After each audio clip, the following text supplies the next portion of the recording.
Bienvenidas, bienvenidos a este análisis sobre el conflicto entre Rusia y Ucrania.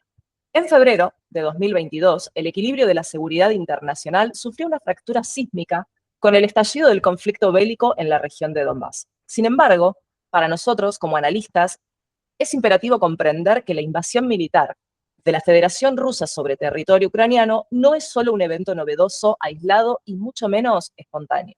Por el contrario, representa la culminación de tensiones latentes que han madurado durante décadas e incluso siglos. Para desentrañar la complejidad de este escenario, estructuramos nuestro informe sobre tres pilares fundamentales que actúan como placas tectónicas en esta crisis. En primer lugar, abordaremos la cuestión poblacional, un mosaico de identidades y lenguas que define la lealtad en el terreno. Segundo, analizaremos la desarticulación del orden geopolítico heredado de la Guerra Fría, centrándonos en la expansión de las alianzas occidentales. Y finalmente, examinaremos la influencia determinante de los recursos naturales, especialmente la geopolítica del gas, que convierte a los gasoductos en armas de presión política. Acompáñennos en este recorrido para entender cómo la historia y la estrategia convergen en el actual teatro de operaciones. Para comprender la lógica política del Kremlin y su reclamo sobre Ucrania, debemos retroceder más de un milenio. Los lazos que unen estas naciones son inherentes a su génesis. En el siglo VIII, expediciones de vikingos procedentes de Escandinavia comenzaron a asentarse en las riberas del río Dnieper, fundando lo que hoy conocemos como Kiev. Allí se gestó la Rus de Kiev, una poderosa federación de principados que floreció entre los años 882 y 1240. Es precisamente en este crisol donde se forjó la identidad común de los actuales pueblos de Rusia, Ucrania y Bielorrusia. No obstante, esta unidad no fue permanente. Tras la desintegración de la federación en 1240, debido a feroces disputas sucesorias y a la devastadora invasión del Imperio Mongol, el centro de gravedad política se desplazó hacia el noreste. Mientras Kiev quedaba vulnerable, surgía el Principado de Moscovia, el antecesor directo de la Rusia moderna. Con la llegada del zarato ruso en 1547, figuras emblemáticas como Iván el Terrible y posteriormente Pedro el Grande, en el siglo XVII impulsaron una expansión territorial sin precedentes. Esta ambición llevó a las fronteras rusas hasta el Pacífico. Aunque Ucrania mantuvo una existencia separada entre los siglos XIII y XVII, la consolidación del Imperio ruso terminó por reintegrar el territorio ucraniano bajo el férreo control político de Moscú, una visión que el liderazgo ruso actual intenta emular bajo un prisma de destino histórico manifiesto. La transición de Rusia de un imperio autocrático a la Unión de Repúblicas Socialistas Soviéticas, la URSS, en 1917, no alteró la percepción de Ucrania como componente vital del Estado. Durante los 74 años de existencia de la URSS, Ucrania fue una de las repúblicas constituyentes más significativas, actuando como granero y polo industrial del bloque soviético. Consecuentemente, cuando sobreviene la disolución de la Unión en 1991, la independencia de Ucrania es percibida en Moscú no solo como una pérdida territorial, sino como una mutilación de su espacio histórico y geográfico. Desde una perspectiva pragmática, el Kremlin considera que la soberanía ucraniana alcanzada en 1991 es un fenómeno reciente que no borra siglos de amalgama política. Esta interpretación es crucial para entender la resistencia de Vladimir Putin a aceptar a Ucrania como actor plenamente autónomo y aliado con Occidente. Para Rusia, el territorio ucraniano es, en esencia, una extensión de su propia esfera de seguridad y cultura. Analicemos ahora nuestro primer pilar, la cuestión poblacional. La historia de fronteras variables que acabamos de revisar ha dejado una huella indeleble en la demografía actual.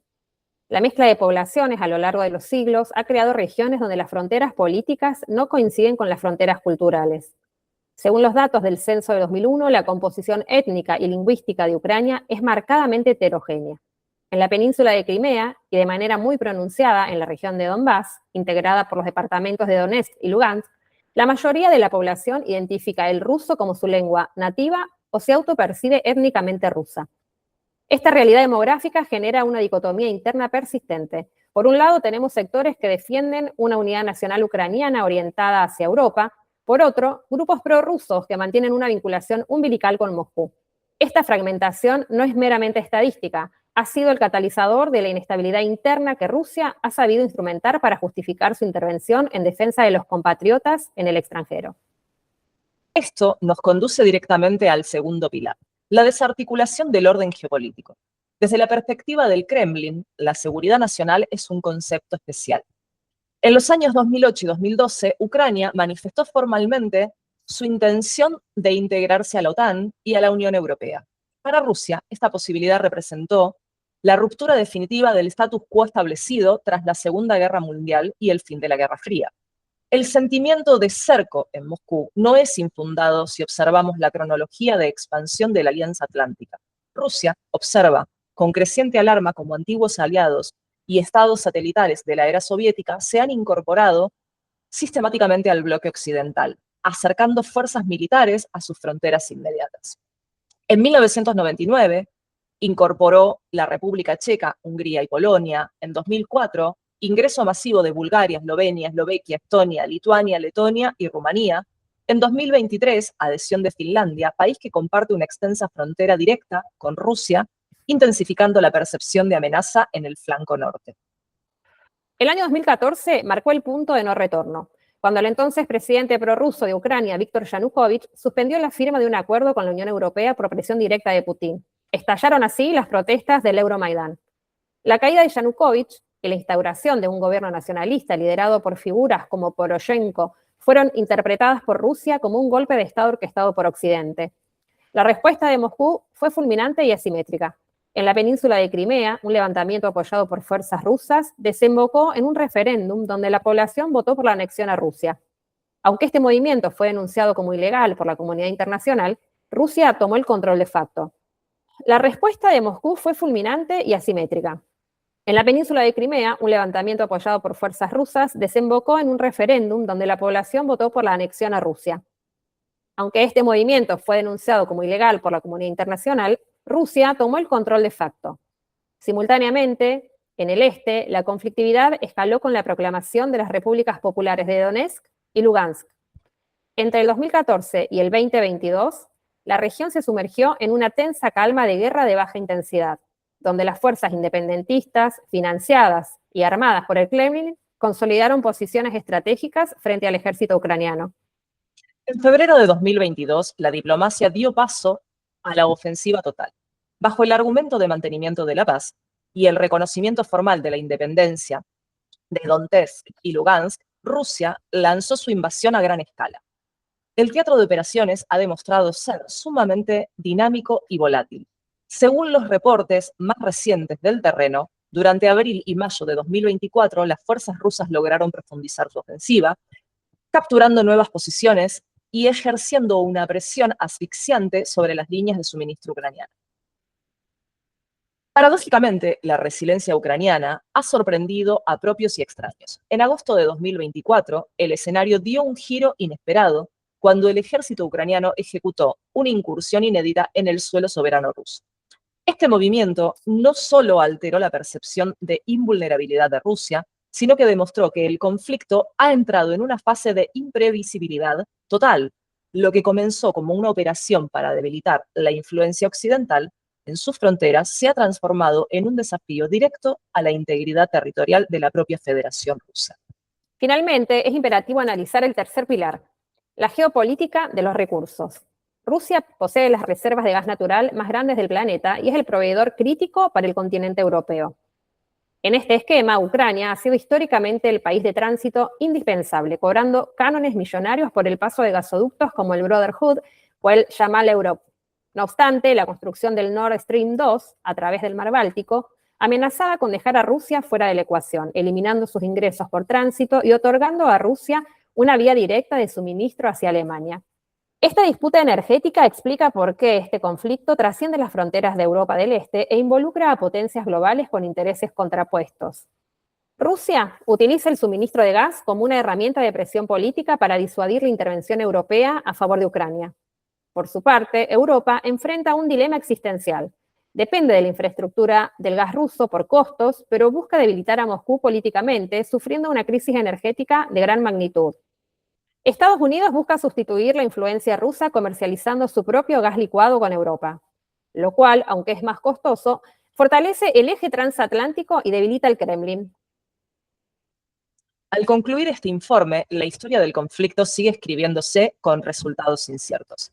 La intersección de la cuestión poblacional, la ruptura del orden internacional y la guerra energética plantean preguntas que definirán la próxima década. ¿Podrá Ucrania sostener su resistencia ante el desgaste prolongado? ¿Cuáles son los límites reales de la ambición territorial rusa? El futuro de la población civil y el alcance de la intervención de las potencias occidentales determinan el nuevo equilibrio de poder global. La guerra entre Rusia y Ucrania demuestra que los conflictos internacionales rara vez pueden explicarse por una única causa. Detrás de los combates conviven siglos de historia compartida, disputas por identidades nacionales, intereses estratégicos y una puja permanente por el control del territorio y sus recursos. Las fronteras no solo delimitan estados, también condensan memorias, culturas y proyectos políticos enfrentados. Pero este conflicto también deja al descubierto una transformación más profunda del escenario internacional. La disputa por Ucrania es, en gran medida, una disputa por el equilibrio del poder mundial. Rusia busca preservar su esfera histórica de influencia. La OTAN y las potencias occidentales intentan ampliar la propia. En el medio, la energía, los gasoductos y la seguridad europea se convierten en piezas centrales de un tablero donde las decisiones políticas tienen consecuencias económicas y humanitarias que trascienden ampliamente las fronteras ucranianas. Quizás la principal enseñanza que nos deja la geopolítica no se reduce a los mapas, se expresa en la vida cotidiana de millones de personas, en el precio de la energía, en los movimientos migratorios, en la estabilidad de los mercados y sobre todo en el costo humano que implica toda guerra. Mientras el conflicto continúa sin una resolución definitiva, permanece abierta una pregunta que excede a Rusia y a Ucrania. ¿Estamos frente al último gran conflicto heredado del orden surgido tras la Guerra Fría o ante el nacimiento de una nueva etapa de competencia entre potencias? La respuesta no definirá únicamente el futuro de Europa, sino también el rumbo del sistema internacional de las próximas décadas. Muchas gracias por acompañarnos en este informe. Los esperamos en el próximo análisis geopolítico.